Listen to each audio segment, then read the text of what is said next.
बहुत सारे बच्चे मुझसे पूछ रहे थे मैम नोट्स कब मिलेंगे, कहाँ से मिलेंगे, कब प्रिपेयर हो जाएंगे। तो नोट्स बिल्कुल प्रिपेयर हो चुके हैं।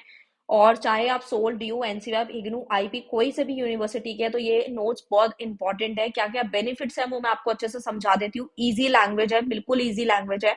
बिल्कुल आपको बस उतना ही पढ़ना है जितना उसमें मेन मेन लिखा है। फ्लो चार्ट्स मिल जाएंगे, फ्लो चार्ट से आपको एक एक कॉन्सेप्ट अच्छे से क्लियर हो जाता है। एग्जाम ओरिएंटेड है, जो कि आपके एग्जाम से रिलेटेड ही टॉपिक डाले गए हैं, वही क्वेश्चन डाले गए हैं जो आपके एग्जाम में दिखेंगे ही दिखेंगे। इंपॉर्टेंट क्वेश्चंस हैं जो आपको वही करने हैं और फालतू क्वेश्चन नहीं करने हैं। 100% पासिंग नोट्स हैं ये। मतलब अगर आपने ये कर लिया, यानी कि जो 59 रुपीज है वो अफोर्डेबल प्राइस है, और अगर आपने खरीद लिए तो आपको लगेगा कि पैसा वसूल है, टोटली पैसा वसूल हो जाएगा आप लोगों का। आपको उसके बाद कोई टेनियर लेने की जरूरत नहीं है, कोई बुक लेने की जरूरत नहीं है, कुछ भी लेने की जरूरत नहीं है। बस आपको ये नोट्स पढ़ने हैं और आप 100% पास हो जाएंगे अच्छे मार्क्स के साथ। ठीक है, सो ये दिए गए नंबर पे आप व्हाट्सअप कर सकते हैं और आपको नोट्स मिल जाएंगे। Thank you so much. तो सबसे पहले स्टार्ट करते हैं फाइनेंशियल मैनेजमेंट होता क्या है। ठीक है, नोट्स चाहिए तो ऑलरेडी बता दिया है, नोट्स आप लोग परचेज कर सकते हैं। एफएम, एफएम बोले तो फाइनेंशियल मैनेजमेंट। तो एफएम की डिफाइन समझेंगे और इसके बाद इसके बारे में जानेंगे हिंदी में कि होता क्या है। तो एफएम का मतलब क्या है? Efficient and effective management of money in such a manner as to accomplish the objective of the organisation. यानी कि हमें सिंपल सी बात ये समझनी है कि मनी का मैनेजमेंट करना ही, पैसों का मैनेज करना, पैसों को मैनेज करना ही क्या कहलाता है? फाइनेंशियल मैनेजमेंट कहलाता है। बस इतनी सी बात याद रखनी है, और वो भी किस तरीके से? एफिशिएंट और इफेक्टिव मैनेजमेंट। ठीक है, जो कि मैंने आपको बताया, जिससे कि हमारे जो ऑर्गेनाइजेशन के गोल्स है वो पूरे अचीव हो। उसके बाद आती है next define financial management deal with procurement of fund. यानी प्रोक्यूरमेंट ऑफ फंड के बारे में बात करता है कि कैसे हमें फंड को जो है फंड के साथ डील करनी है, किस तरीके से यूटिलाइजेशन होगा बिजनेस के अंदर, ताकि हमारे जो गोल्स हैं बिजनेस के वो अचीव हो पाए। अगर सिंपल सी भाषा आप लोग समझना चाहते हैं कि फाइनेंशियल मैनेजमेंट क्या है, तो आपको बस इतना समझना है, जो मनी है, जो पैसा है, पैसे को मैनेज ही करना है। किस तरीके से मैनेज करना है, कहाँ से पैसा आएगा, कितना लगाना है, किस में कितना इंटरेस्ट मिलेगा, कितना रिस्क है, सारी चीजें ही फाइनेंशियल मैनेजमेंट कहलाता है। फाइनेंशियल मैनेजर होता क्या है? तो फाइनेंशियल मैनेजर क्या है? In an enterprise the financial manager is a person, वो एक ऐसा पर्सन है who is responsible in a significant way to carry out all the finance function. जितने भी हमारे फाइनेंस के फंक्शन है उसके लिए वो रिस्पॉन्सिबल रहेगा, उसको हम फाइनेंशियल मैनेजर कहेंगे। आई होप आपको अच्छे से क्लियर हो गया होगा। उसके बाद आते हैं हम लोग अपने स्कोप के ऊपर, कि हमारा जो फाइनेंशियल मैनेजमेंट का जो स्कोप है वो क्या रहेगा। तो आपको उससे कोड से आपको याद रखना है IRCAF, यानी कि IRCAF से याद रखना है।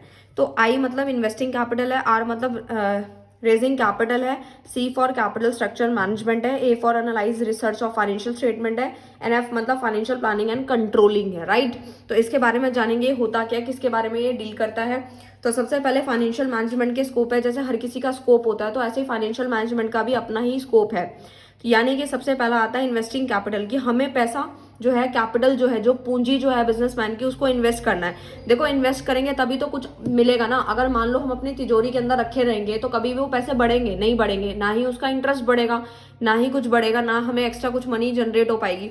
इसीलिए हमें कैपिटल लगानी है, सोच समझ के लगानी है कि हम लोग कहाँ इन्वेस्ट करने वाले हैं। उसके बाद आता है रेजिंग कैपिटल। कैपिटल को आपको रेज भी करना है, यानी लॉन्ग टर्म के लिए कर रहे हो या शॉर्ट टर्म सोर्सेज में लगा रहे हो। यानी कि शॉर्ट टर्म के लिए लगा रहे हो, कम समय के लिए लगा रहे हो, या फिर लंबे समय के लिए लगा रहे हो। और दोनों में बहुत गहरा डिफरेंस होता है, ये आप लोग पहले भी पढ़ चुके हैं। Long term, short term. Long term में क्या होता है, रिस्क वगैरह कम होते हैं, जबकि लॉन्ग टर्म में क्या होता है, रिस्क फैक्टर ज्यादा होता है, इंटरेस्ट भी ज्यादा मिलता है, काफी बेनिफिट्स होते हैं। तो दोनों का अपना अपना तरीका है। कैपिटल स्ट्रक्चर मैनेजमेंट में आता है कि हम लोगों के जो बेसिकली जो कंपनी है उसका डेट क्या है, इक्विटी क्या है, ये सारी चीजें भी हम लोगों को देखनी पड़ती है कहीं ना कहीं। ये हमारे कैपिटल स्ट्रक्चर मैनेजमेंट के बारे में बताता है। उसके बाद आता है analysing research of financial statement. जी हाँ, अगर हम ये सारी चीजें कर रहे हैं तो हम लोग प्रॉफिट एंड लॉस अकाउंट भी बनाएंगे, बैलेंस शीट भी बनाएंगे। क्यों? क्योंकि फाइनेंशियल स्टेटमेंट जब भी आ गया वो हमारे किस लिए काम आता है, कि हमने चीजों को रिसर्च किया, फिर एनालाइज, मतलब हम चीजों को पहले एनालाइज कर रहे हैं, रिसर्च कर रहे हैं, पूरी सारी रिसर्च करने के बाद हम लोग देख रहे हैं बैलेंस शीट हो गया, प्रॉफिट एंड लॉस अकाउंट हो गया।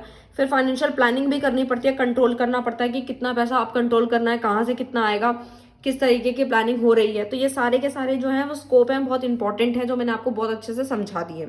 उसके बाद आता है इंपॉर्टेंस एंड सिग्निफिकेंस, एंड नहीं और होगा यहाँ पर, या तो वो इंपॉर्टेंस ऑफ फाइनेंशियल मैनेजमेंट पूछ लेगा या फिर सिग्निफिकेंस ऑफ फाइनेंशियल मैनेजमेंट पूछ लेगा, बात एक ही रहने वाली है। राइट, सबसे पहला आता है टू मीट कंटीजेंसीज, ये क्या बताता है, जो हमारे फ्यूचर में कुछ अनएक्सपेक्टेड चीज़ें होती हैं उससे लड़ने की क्षमता देता है। कौन? Financial management. अब ऐसा तो नहीं है ना कि हम लोगों ने कुछ प्लानिंग करी नहीं, हम बिजनेस खोल के बैठ गए, कंपनी चला के बैठ गए, जब कभी कुछ प्रॉब्लम फ्यूचर में आएगी तब की तब देखेंगे। नहीं, तो हमें कुछ ऐसी फ्यूचर की अनएक्सपेक्टेड चीज़ों को भी साथ लेके चलना होता है, जो हम क्लास 11 के अकाउंट्स में पढ़ते आ रहे हैं। प्रोविजंस बनाते थे, रिजर्व्स बनाते थे, ऐसे बहुत सारी चीज़ें होती हैं। टू प्रमोट सेल, हम लोगों को अपनी सेल को भी प्रमोट करना है। वो कब होगी? जब हम अपना अच्छा डिसीजन लेंगे। अगर हमारी डिसीजन मेकिंग बहुत बढ़िया होगी, यानी मैनेजमेंट ढंग से काम कर रहा है, एक एक चीज़ को सोच रहा है, एनालाइज कर रहा है, डिसीजंस ले रहा है, तो यानी कि हमारी सेल भी ऑटोमेटिकली प्रमोट हो जाएगी, बढ़ जाएगी। टू अवेल बिजनेस अपॉर्चुनिटीज, यानी कि हमारी बिजनेस की अपॉर्चुनिटीज भी कहीं ना कहीं बढ़ती हैं। क्यों? अकॉर्डिंग, किसके अकॉर्डिंग? यानी कैपिटल, डिपेंड करता है हमारी पूंजी के ऊपर, कैपिटल के ऊपर, कि हम कितना लगा रहे हैं, उसके हिसाब से हमें अपॉर्चुनिटीज मिलना स्टार्ट हो जाती है। ये नहीं कि हमने जो बहुत कम कैपिटल लगाई और हम अपॉर्चुनिटीज बहुत बड़ी बड़ी सोच रहे हैं, ऐसा तो पॉसिबल है नहीं ना। फिर आता है basis of planning, coordination and control. ये तो नाम से आपको समझ आ रहा है कि प्लानिंग करना, कोऑर्डिनेट करना। अब आप सोचो कि हम लोग प्लानिंग एक बंदा कर ले और जितना भी डिपार्टमेंट है या जितना भी स्टाफ है वो आपस में अच्छे से कोऑर्डिनेट नहीं कर पा रहा है, चीज़ों को एनालाइज नहीं कर पा रहा, कंट्रोल नहीं कर पा रहा, तो आपको क्या लगता है कि फाइनेंशियल जो मैनेजमेंट है उसकी कुछ इंपॉर्टेंस रहेगी? बिल्कुल नहीं रहेगी। इसीलिए ये इंपॉर्टेंस के पार्ट में आया है, क्योंकि हम लोग प्लानिंग करना सीख रहे हैं, कोऑर्डिनेट कर रहे हैं, कंट्रोल करना आप लोगों को सिखाया जा रहा है। मैं आप लोगों को एक चीज़ सिखाती हूँ कि जो फाइनेंशियल मैनेजमेंट क्यों पढ़ाया जा रहा है आप लोगों को, ताकि आप लोग जब अभी ग्रेजुएशन में है, आप लोग इन फ्यूचर बहुत सारे स्टूडेंट्स हैं जो जॉब करेंगे, बहुत सारे हैं बिजनेस करेंगे, तो उनको ये चीज़ पता होनी चाहिए कि पैसा जो है हम लोग कहाँ से लाते हैं, कहाँ से अच्छा इन्वेस्टमेंट हो सकता है, क्या क्या चीज़ें हमें चेक करनी होती है। अगर इफ़ हम शेयर कैपिटल में लगा रहे हैं तो हमें कितना इंटरेस्ट मिलेगा, ठीक है, डिपेंड करता है आपके इन्फ्लेशन रेट पे। आप कंपेयर करना सीखोगे। अगर आपको चीज़ों की नॉलेज होगी, अगर आपको फाइनेंशियल मैनेजमेंट की नॉलेज होगी, तो ही तो आप ये सारे स्टेप्स लोगे, चीज़ें एनालाइज करोगे, है ना।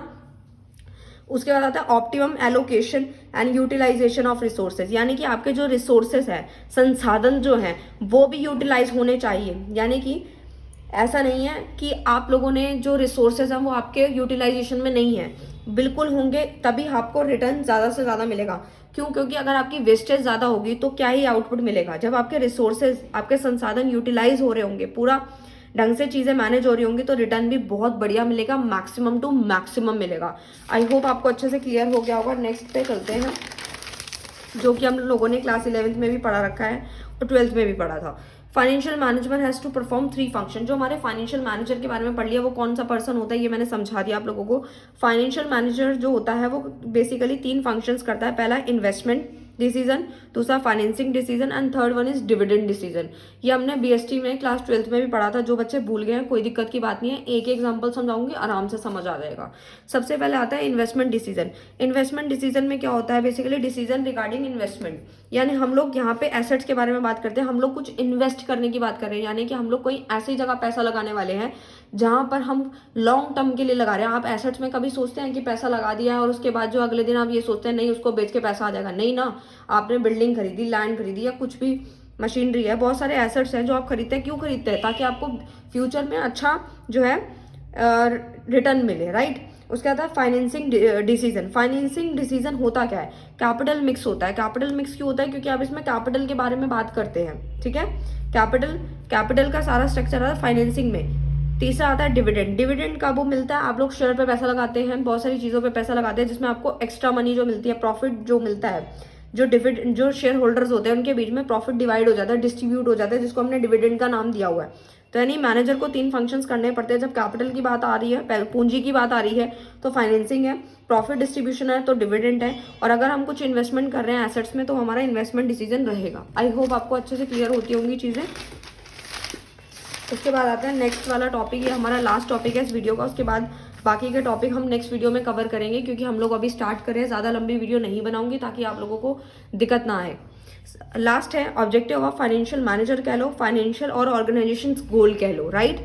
तो ये 2 तरीके से होता है। सबसे इंपॉर्टेंट है, क्वेश्चन यहाँ से बनने का काफ़ी ज़्यादा हाई चांस रहेगा, प्रॉफिट मैक्सिमाइजेशन क्या होता है, वेल्थ मैक्सिमाइजेशन होता क्या है। तो ये 2 पार्ट्स में डिवाइडेड है बेसिकली। प्रॉफिट मैक्सिमाइजेशन यानी कि पार्ट्स बोल लो या फिर ऑब्जेक्टिव कह लो, ये दोनों ही बड़े ज़बरदस्त इंपॉर्टेंट है, इनके बिना बात नहीं बनती है। तो प्रॉफिट मैक्सिमाइजेशन नाम से ही समझ में आ रहा है कि हमें प्रॉफिट को मैक्सिमाइज करना, बढ़ाना है, ठीक है। यानी हाई प्रॉफिट, हर कोई कंपनी है, हर कोई बिजनेस यही चाहता है कि हमारा प्रॉफिट ज़्यादा से ज़्यादा हो, लेकिन उसके पीछे भी बहुत सारी चीज़ें छुपी हुई हैं। कैसे? हमारे जो रिसोर्सेज हैं यानी कि जो allocation, efficient allocation uses of resources, कि हम लोग अपने रिसोर्सेज को, संसाधन को जो यूज़ कर रहे हैं वो कहीं ना कहीं यूटिलाइज होनी चाहिए, वेस्टेज कम से कम होनी चाहिए, तो ही हमारा प्रॉफिट बढ़ेगा। सोर्सेज ऑफ इंसेंटिव क्या है, अगर प्रॉफिट ज़्यादा है तो इंसेंटिव भी ज़्यादा हो जाएगा ना। अगर प्रॉफिट ही नहीं होगा तो हम इंसेंटिव क्या देंगे वर्कर्स को, नहीं दे पाएंगे ना। तो वो तो तभी होगा जब हमारा मैनेजर एक अच्छे डिसीजंस ले रहा होगा, एक एक चीज़ों के बारे में सोच रहा होगा, रूल्स एंड रेगुलेशन के अकॉर्डिंग काम कर रहा होगा, तो प्रॉफिट ऑटोमेटिकली बढ़ेगा और इंसेंटिव भी ऑटोमेटिकली बढ़ जाएगा। जब इंसेंटिव बढ़ेगा तो आप सोच ही सकते हैं कि कंपनी किस लेवल तक पहुंच जाएगी। ये बिल्कुल शॉर्ट टर्म होता है। शॉर्ट टर्म क्यों होता है? क्योंकि प्रॉफिट जो है वो आपकी छोटी छोटी चीज़ों पे डिपेंड करता है। ठीक है, प्रॉफिट आ रहा है, आपने सोचा कंपेयर कर लिया, तो आपने सोचा कि हाँ भाई सारी चीज़ें एक वन बाय वन हो रही है। जबकि वेल्थ मैक्सिमाइजेशन क्या होता है, इसमें वेल्थ का बढ़ना होता है। वेल्थ कैसे? ये लॉन्ग टर्म प्रोसेस, जबकि ये शॉर्ट टर्म है। लॉन्ग टर्म प्रोसेस क्यों है? जैसे शेयर प्राइस है, शेयर के जो वैल्यू की जो प्राइस होती है वो बढ़ती है। क्यों बढ़ती है? आप ये सोचते होंगे, मैंने क्लास 11 12 में आप लोगों, सॉरी क्लास 12 में आप लोगों ने पढ़ा कि जो शेयर जो खरीदते हैं कंपनीज के, वो कभी कभी होता है कि कोई पार पे होता है, डिस्काउंट पे तो अभी बंद हो गया है, कोई प्रीमियम पे लेता है। प्रीमियम पे क्यों लेता है? क्यों? क्योंकि उनकी गुडविल बहुत ज़्यादा होती है, रेपुटेशन बहुत बढ़िया होती है, इसीलिए हम लोग उसकी कंपनी, जो कंपनी के शेयर है वो महंगे भी खरीदने को रेडी हो जाते हैं। क्यों खरीदते हैं भाई? क्योंकि उसकी वेल्थ अच्छी है। तो इतना आपको एग्जाम्पल अच्छे से समझ आ गया होगा जो मैं आपको समझाना चाहती थी। तो यानी कि आपको इतना समझ आया कि वेल्थ मैक्सिमाइजेशन कब होता है? वेल्थ मैक्सिमाइजेशन तभी होता है, लॉन्ग टर्म प्रोसेस है, शेयर की वैल्यू बढ़ती है तो वेल्थ ऑटोमेटिकली राइज करना स्टार्ट कर देती है।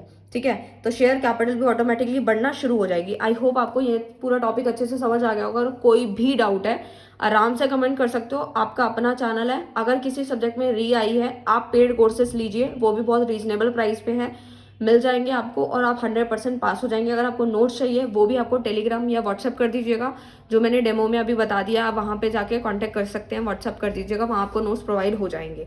और पीडीएफ इंपॉर्टेंट क्वेश्चंस देखना चाहते हैं तो आप लोग टेलीग्राम जरूर ज्वाइन कर लें, वहाँ पे सारे नोटिफिकेशन आते रहते हैं। और इंस्टाग्राम भी जरूर फॉलो कर लें, तो आपको सारे नोटिफिकेशन मिलते रहेंगे टाइम टू टाइम। क्योंकि अभी एग्जाम्स आने वाले हैं, वन शॉट का लिंक मैं वहाँ प्रोवाइड करूँगी। हो सकता है आप लोगों का यहाँ पे यूट्यूब पे मिस हो जाए, बट वहाँ नहीं होगा क्योंकि वहाँ पे मैं ऑलरेडी स्टोरीज पे लगाती रहती हूँ। ठीक है, सो मैंने आपको सारा चैप्टर कराया है। जो भी टॉपिक्स रह गए हैं हम लोग नेक्स्ट वीडियो के अंदर इसको कवर करेंगे और मिलते हैं नेक्स्ट वीडियो में नेक्स्ट टॉपिक के साथ। तब तक के लिए बाय बाय, थैंक यू।